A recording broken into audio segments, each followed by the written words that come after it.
Okay, so that fight with the spider wasn't that bad, right? I mean, sure, it was the size of a bus, had an exoskeleton as hard as steel, razor sharp claws and fangs. But that's it, right? Uh-huh. Yeah, that wasn't too bad at all. It was poisonous, wasn't it? And you got poisoned, didn't you? I'm not sure what you're talking about. It just bit me twice. Okay, if it wasn't poisonous, then why are you growing 2 more arms?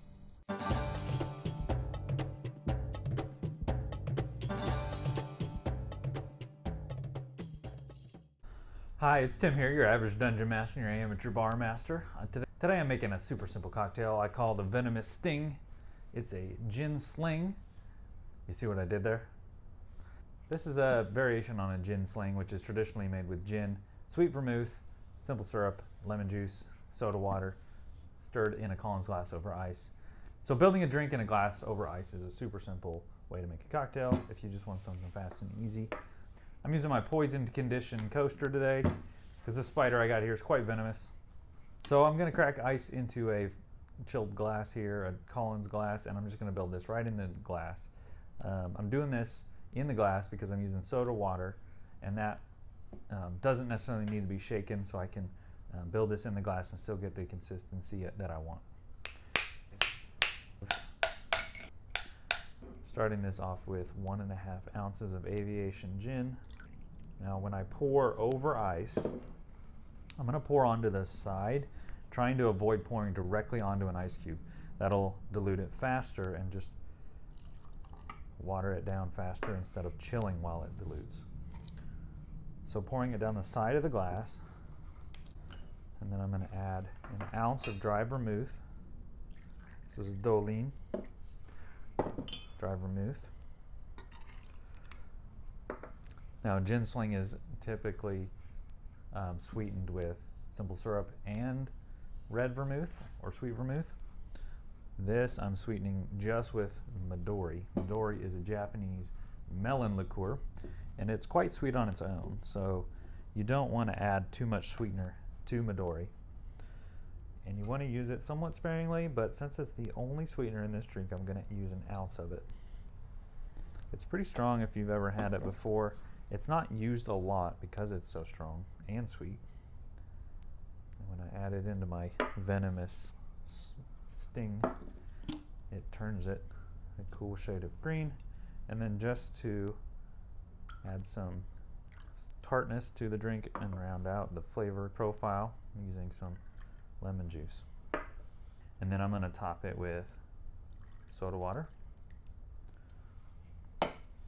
And probably add some more ice here. I want to kind of pack this glass.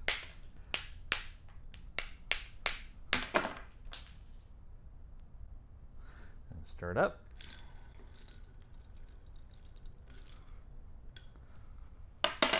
Serve with a straw.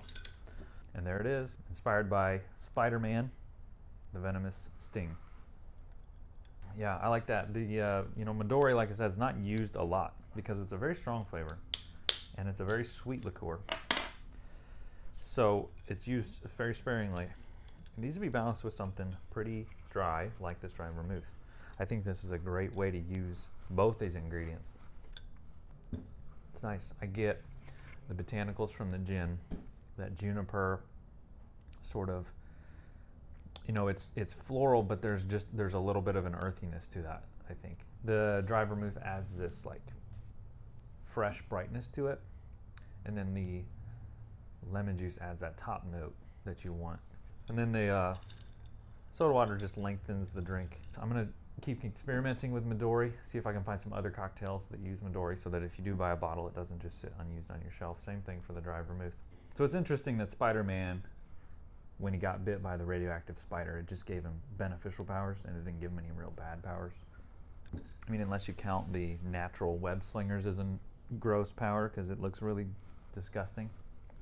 But he didn't grow like a bunch of eyes or multiple arms, And even Venom and Carnage don't have bad powers. They've still got good stuff. They're still strong.